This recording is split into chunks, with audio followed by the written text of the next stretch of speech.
Welcome to Politics Done Right.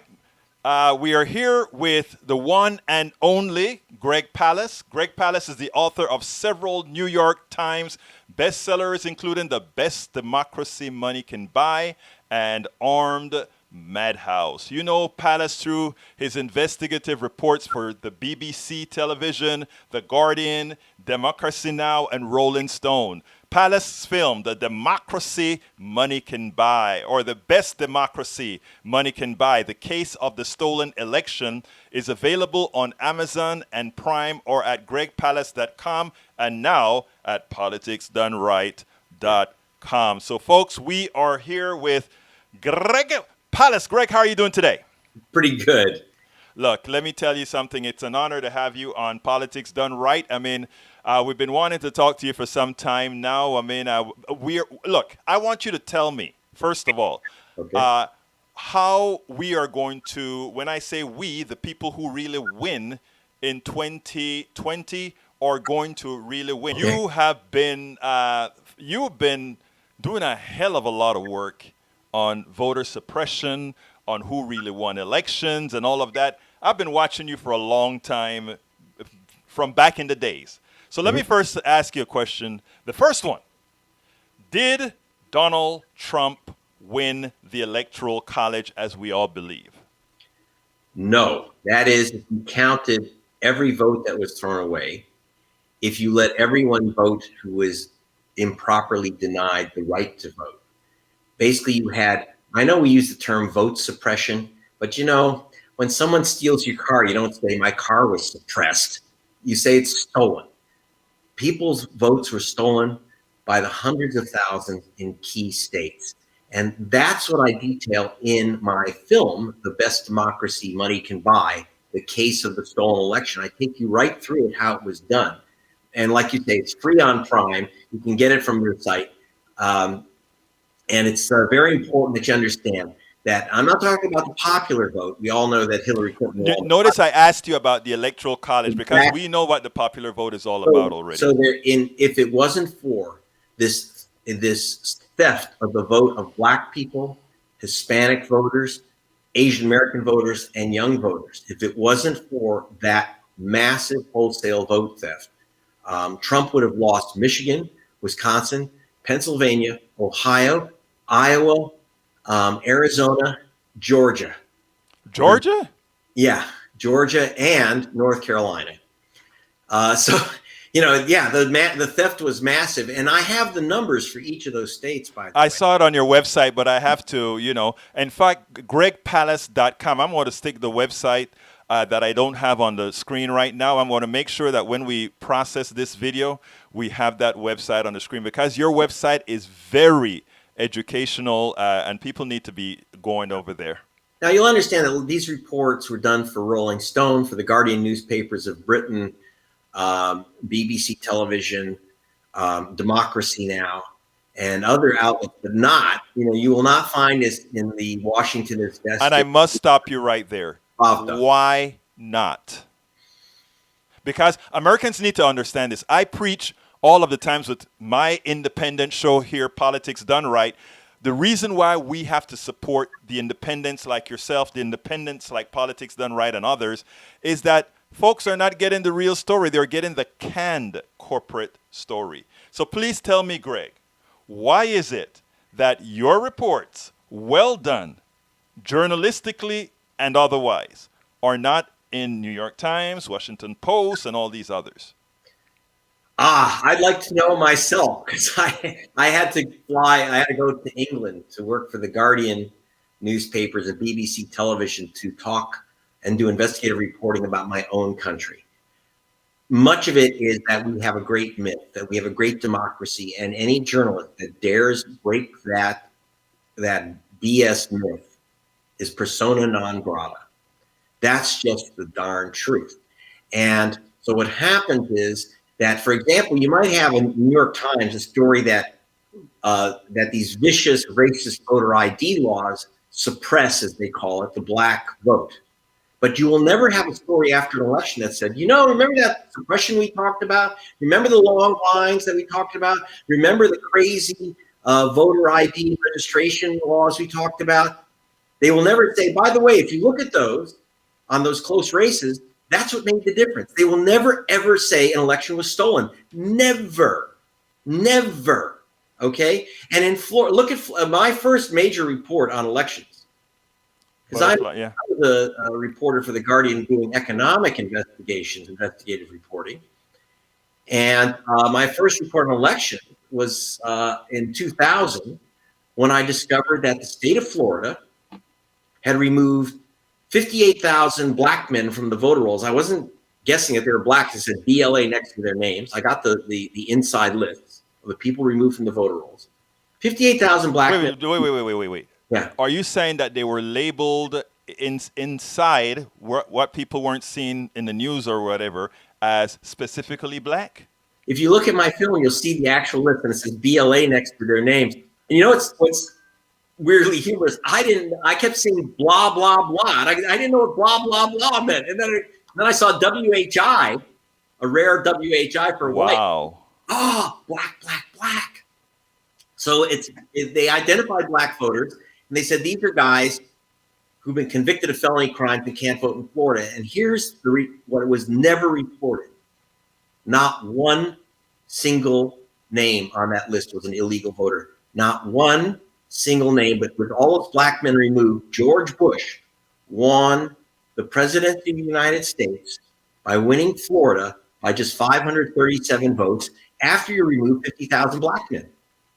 Wow. Okay? So now here's the thing. Later, the New York Times, 4 years later, count them. Yeah. Later, talked about the infamous felon purge of Florida, the illegal infamous felon purge of Florida. That's interesting. How could it be infamous? You never reported it. You never reported it, New York Times. But they knew about it. They knew about it. And then the only reason why they were even ready to cite it is that the U.S. Civil Rights Commission said I was 100% correct. And so they were safe because we had an agency say, oh, that's correct. Or you'll get the Brandon, or the way they report the news is on one hand this and one hand that. The LA Times told me, and that's terrible. That's one of the worst papers in America. But the Los Angeles Times, an editor came to me and said, we covered your story. We said that black people were removed as felons. I said, no, you didn't cover the story. Because your story said Democrats accuse Florida of removing black people wrongly. That's how they do it. Republicans deny it. I said, first of all, I'm not a damn Democrat. I'm a reporter. This is not an accusation. This is a fact. So they say on one hand this and on one hand that. The Democrats say there's gravity and the Republicans say there's not gravity. So who's to say? We're just balancing it out. What? So this is the game that we have to that I am stuck with. And my reports, I just did reports from from Georgia in 2018. There the election was stolen. And stop. You're telling me that what's her name really won the election? What's her name? Stacey Abrams really won the election. So back in 16, for example, let me just give you one single example. We had two examples from 16 because you asked about Trump.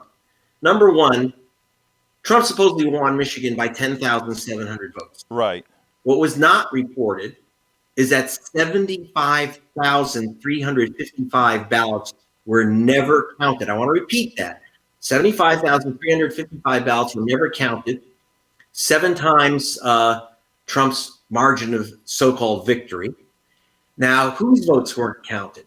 They were ballots because they use paper ballots. And I know people think, if you have paper ballots, all your problems are solved. That's just not true because the paper ballots are read by machines, by scanners. Right. And the scanners broke down in the city of Detroit. Of course. 87 machines broke down in Detroit and couldn't read the ballots. Now, you tell me. Yeah, they say, well, we don't know who these ballots went for because machines broke down, couldn't read them. Tell me, in Motown, were those black ballots? Yes. Of course. Now, were those Trump voters? Was it a massive number of black Trump voters? Likely not. So in other words, if you counted the uncounted ballots, and this is a common problem in America, ballots that are cast and never counted, it's called spoilage. 1.5 million votes are not counted in a typical presidential election because of technical reasons, like a machine breaks down. Okay? I don't understand what you're saying, though. Are you saying that in Detroit there are 70 something thousand votes that went uncounted because That's the right. machines couldn't count them? 87 machines broke down. They couldn't count them. Then Jill Stein, the Green Party presidential candidate, contacted me and had me release the news that she was, they misstated what she was doing, that she was seeking a recount of the votes. Technically, that's what she was doing, but she was actually seeking a hand count of those 75,000 ballots, which were never counted. Why not? And why haven't the Democrats raised hell about the Michigan 75,000 undercount? Okay, very good question. Well, local Democrats did. In fact, before the election, the county clerk, it's in this African American county in Detroit, which is Wayne County, said, look, we're broke. Our machines are broken. We need new machines. But remember, Detroit was under occupation. Right. The white Republican governor who had seized control of the management of Detroit because Detroit was bankrupt. Right. Bankrupted by the collapse of the auto industry. Okay. And remember when Obama bailed out he said he bailed out the auto industry. No, he didn't. He bailed out the banks behind the auto industry, bailed out the bondholders of General Motors, but he never bailed out the workers of the city. Okay. And so what happened, Detroit went bankrupt. It was taken over by the white Republican governor who said, no, we're not going to give you money for new machines. They knew in advance. I want to repeat that. They knew in advance machines would break down, and they knew that black votes wouldn't be counted. And I don't think, believe it or not, the Republicans didn't care that black votes wouldn't be counted. So that's how Trump supposedly won Michigan. But you ask about the Democratic Party national. Hillary Clinton watched while the Green Party raised the money and began the count of those uncounted ballots. Trump then went into court in the capital, Lansing, Michigan. And Trump and his lawyers said, Jill Stein has no right to count those ballots because no matter how many times she counts, Jill Stein ain't going to win Michigan. It's the truth. So the judge ruled Jill Stein could not recount those ballots. People think that, there was a recount. It was all cool. No. Right. The counting of those uncounted ballots was stopped. Now, Hillary Clinton's lawyers were in the courtroom, and the judge asked her lawyer, how does Secretary Clinton stand on this? Because she does have the right to demand those ballots be counted. And their response is, we are just here to observe. Which, by the way, was her campaign. Wait. Are you serious? I'm dead serious. And this is so what's is happening. That documented in your film? I haven't seen the film yet. Yeah. In the latest updated version of the film, just so you know that there is also the latest version of the film, which you get free on Prime or download or come to gregpalast.com. By the way, I also have, if you have an organization that wants to watch it, I have a shortened special kind of school and church friendly version, which is also short for discussion. Right. The best proxy money can buy the case of the stolen election, which was commissioned by the Reverend Jesse Jackson, because he is furious that they did not move to count those black votes. Okay, so let's stop for a second here. Why exactly would you imagine that Hillary, who is constantly he and hawing about Donald Trump, would have her people not want to show that just maybe she won the election? Well, a couple things. One, Donald Trump said the election's being rigged, and I may not accept the results.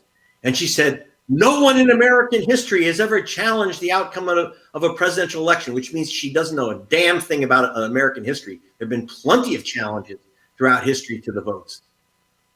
So number one, she doesn't understand history. Number two, she doesn't care about black votes. It's real simple. She said, by the way, when in the first week when she ran for president, she went to a historically black college, by the way, in Texas, and said,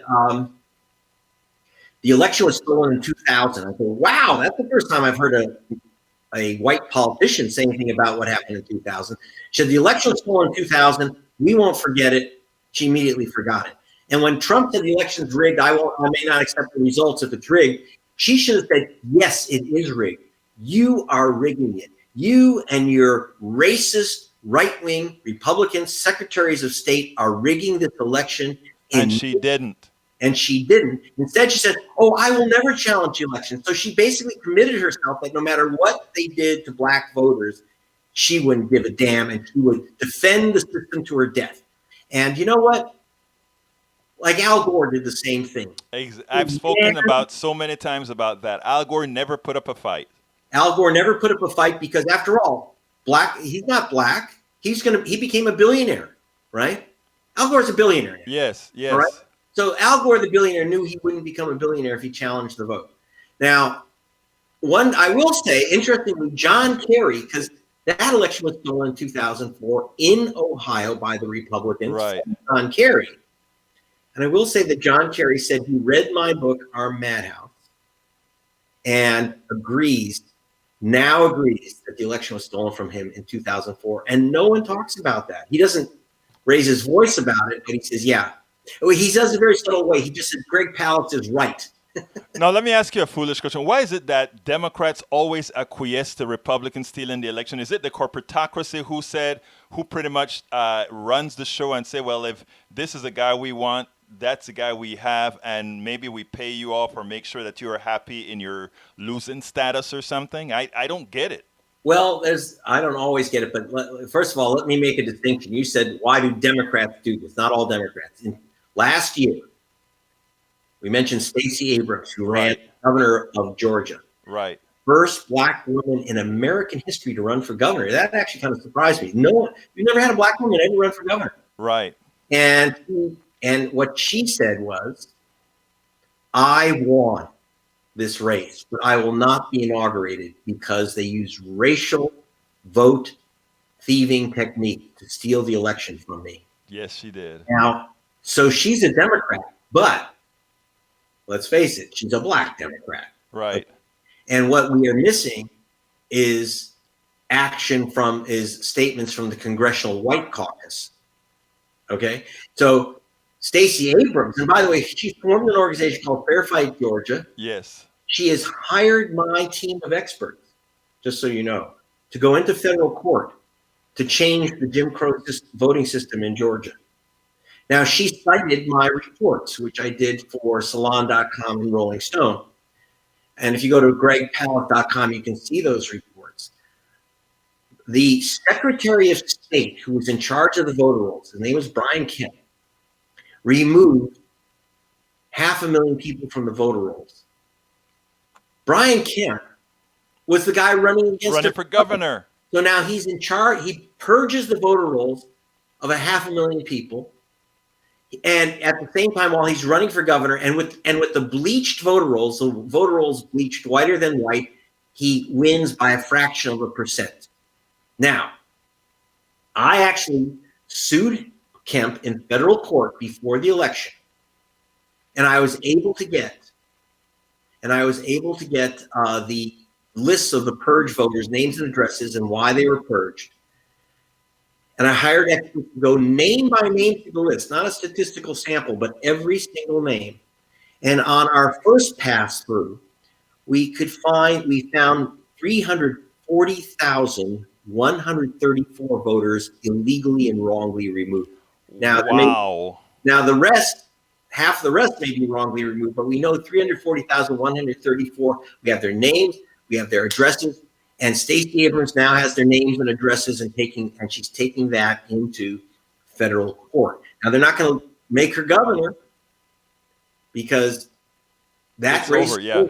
But she's trying to change the law. But again, it's a black Democratic politician, not a white one.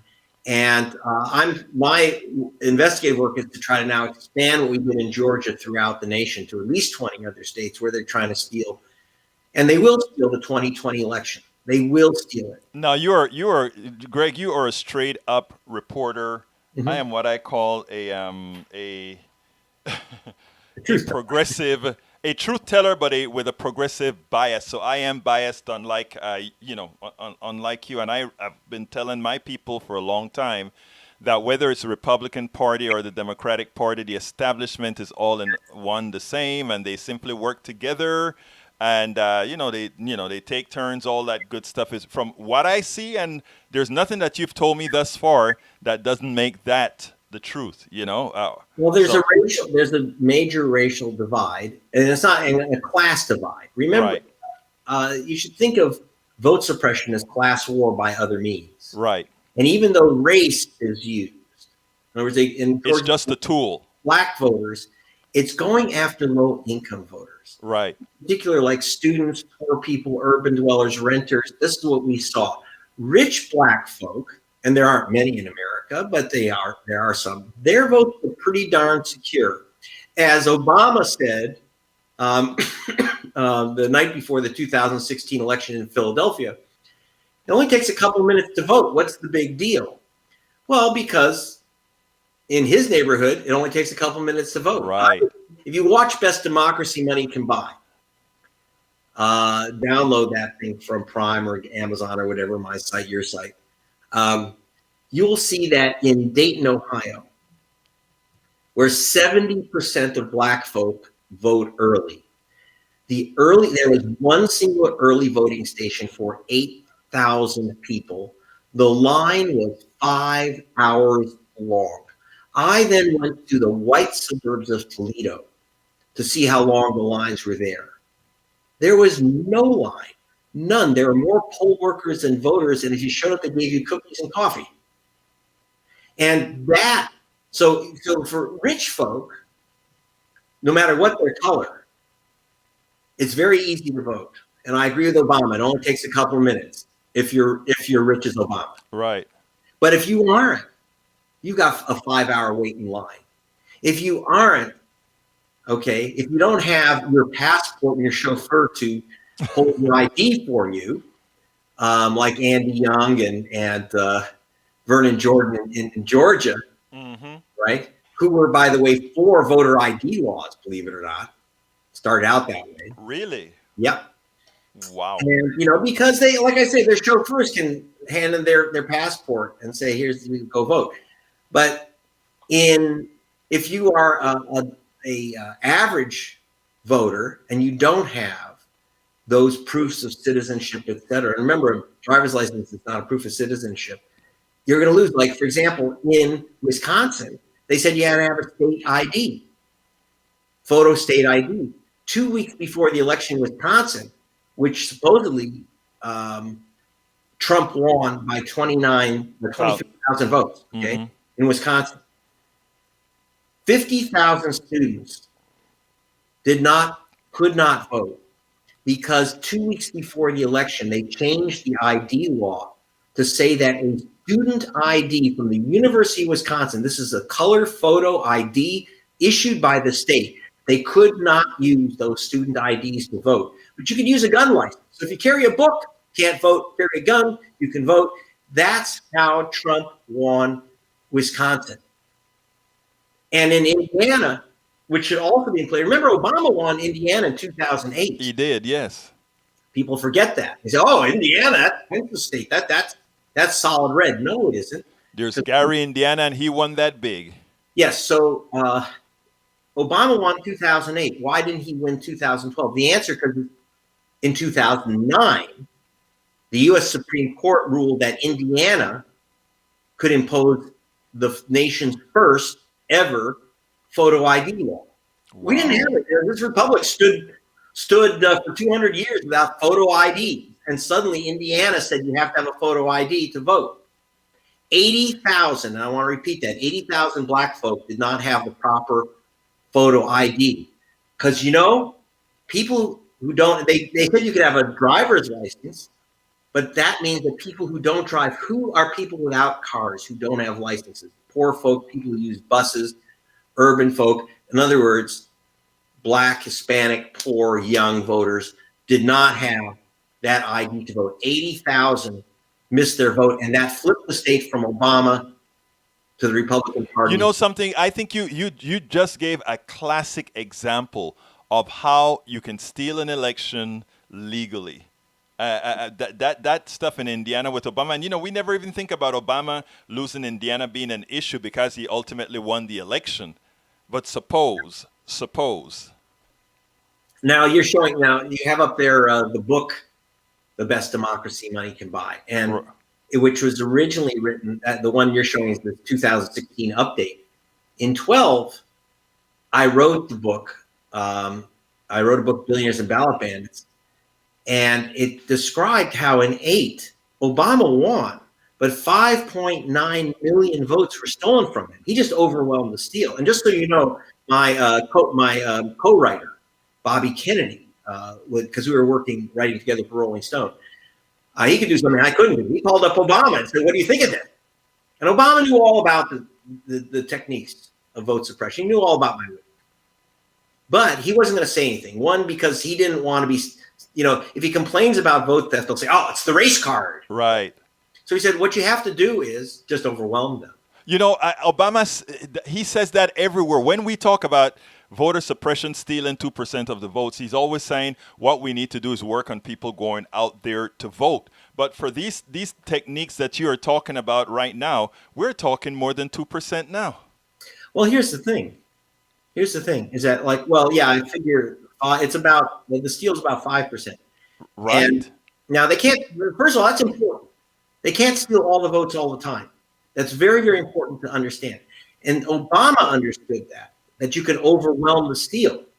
All right. The problem is you have to fight on all these fronts. Yes, you have to say, okay, they're going to try to steal my vote, but that shouldn't stop you from voting because you can overwhelm it. Right. They're going to make you stand in line. So stand in line. They're going to make you get an ID. Make sure you have that ID.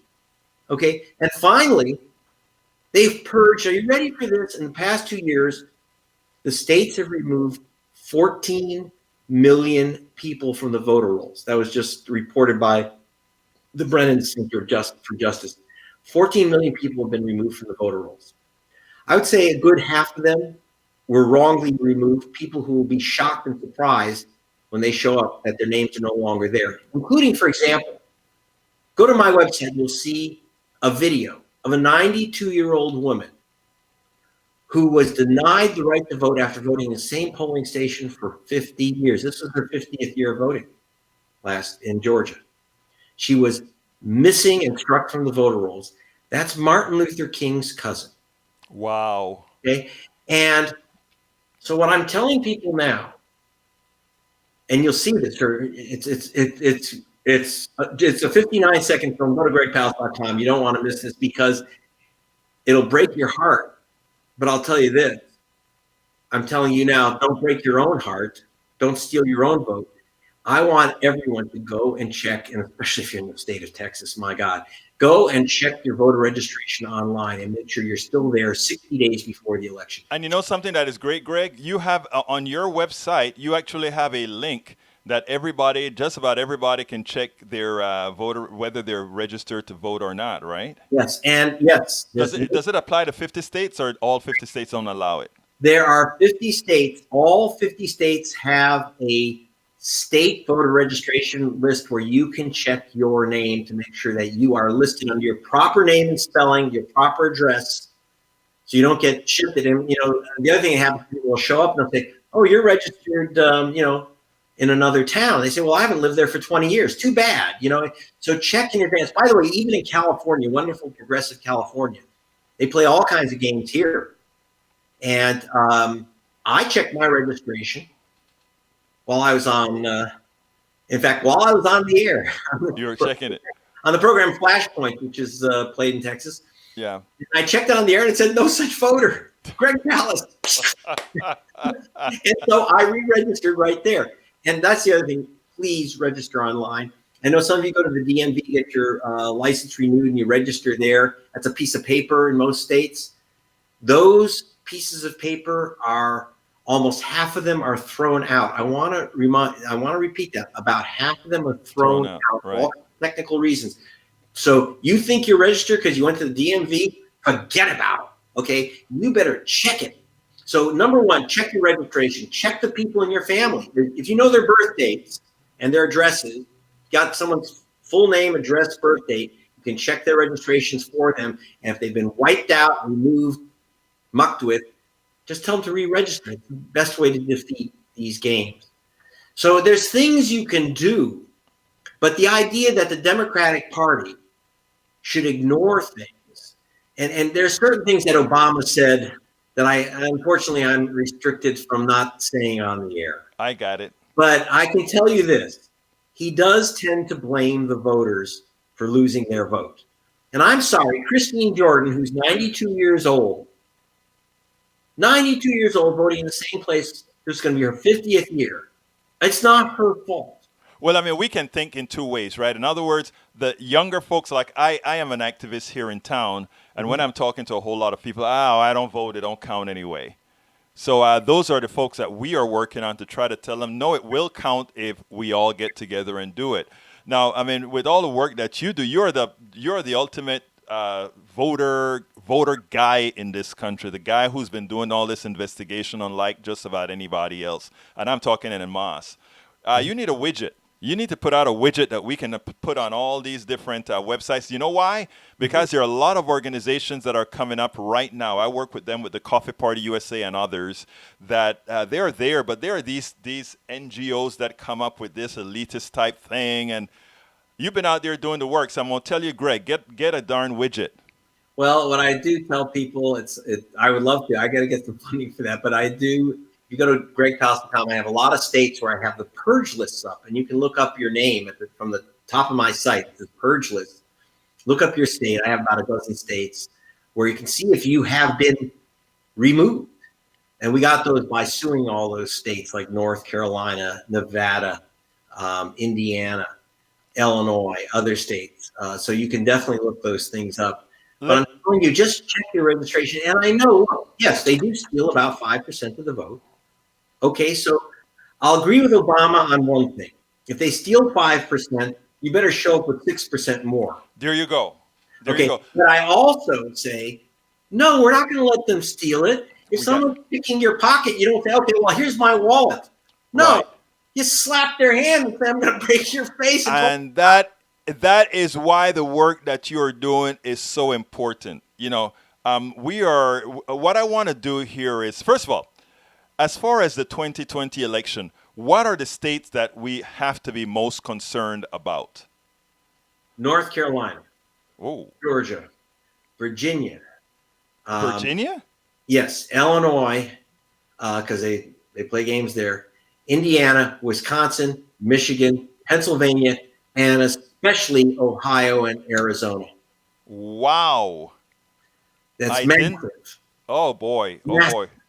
And so we got a lot of work to do because all these states are going to be in play. All these states have a history of knocking out voters of color and young voters. And of course, I should add, excuse me, I left out the big one, Florida. We'll be back fighting over Florida. Now, how the heck did Donald Trump win Florida when Obama won that state twice? Really? The answer is, once again, that the amount of vote suppression there is massive, and a lot of it is directed against Puerto Ricans who came in mass. Almost 500,000 people left Puerto Rico, moved to the U.S., to Florida. These are American citizens with the right to vote, and they've done everything in the world to prevent them from voting, and because they know how they vote. So how do you have an influx of 500,000 Hispanics in just a few years, and suddenly Donald Trump wins the state? The answer is they're stopping people from voting. They're accusing people from Puerto Rico. They're saying, prove you're a citizen because your last name is Hernandez. We're not Red China. We don't have citizenship cards. Okay, well, let me tell you, we are getting close to the end, Greg, and I needed to do something for me important. Okay. Tell me list for me, what are the forms of voter suppressions that, and generally people don't see it as voter suppression. So give me that list. Wow. Okay. So you have that book up. It says How to Steal an Election in 10 Easy Steps. So there's at least 10. They use a gimmick called interstate cross-check. They use purging because they use something called use it or lose it. You don't vote a couple times. They send you a postcard. You don't return the postcard and you lose your vote. That's illegal, but they do it anyway by the millions. Voter ID laws, spoiling your vote so that you vote on bad machines that don't get counted. Don't mail in your ballot if you can avoid mailing in, because they disqualify about 1 in 7 ballots. And by the way, who gets disqualified? 900% more likely your vote will be disqualified if you're black than if you're white. 900%. That's the official calculation by the United States Civil Rights Commission.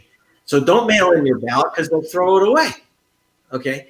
If you can avoid it. That's the only way to vote. Don't throw away your vote by not sending it at all. Okay? Don't. And of course, vote. The other is if you vote and they say your name's not here, you'll get a provisional ballot. Don't worry, we'll count it. That's a lie. They throw those ballots in the garbage. 2.7 million provisional ballots don't get counted. Okay? They say, oh, you forgot your ID. Don't worry. Don't go home and get your ID. Just give you a provisional ballot. They're not going to count it, my friend. Don't take a provisional ballot. It's the back of the bus ballot. And I can't think of all 10 right off. Right, but we'll put the book onto this blog post to make sure people get the book. Okay, so protect your own vote. That's your job. Protect your family's votes, and please watch the film to get an idea and pass it around. Like I say, if you go to my site and if you have an organization or group that wants to show the best democracy money can buy, the Jesse Jackson Activist Edition, let me know. We'll send that to you. We have posters and everything else because we are trying to get the word out. How they take your vote and how you can steal it back. This has been Greg Palast. Greg Palast is one of the I think one of the most important investigative reporters in the country. Because of his position, many folks who should be covering his material, it doesn't get covered. But you know what? Independent media will continue to cover you, Greg. We will make sure that all that great information that you impart on us continues to be imparted. I thank you so kindly for being a part of Politics Done Right, for being here. And I know that the wisdom that you brought us, we are going to make sure to put it to good use. Thank you very much. And do support this program. I mean, it's a rare and precious thing where you get this type of in-depth discussion, detail, information you just don't get from the usual blather on these talk shows and on MSDNC or something. This is very, very special. This is unique, and I hope that you, if you're watching or listening, that you value this very precious program. Greg Palast, thank you so kindly for being here. You're very welcome. Bye.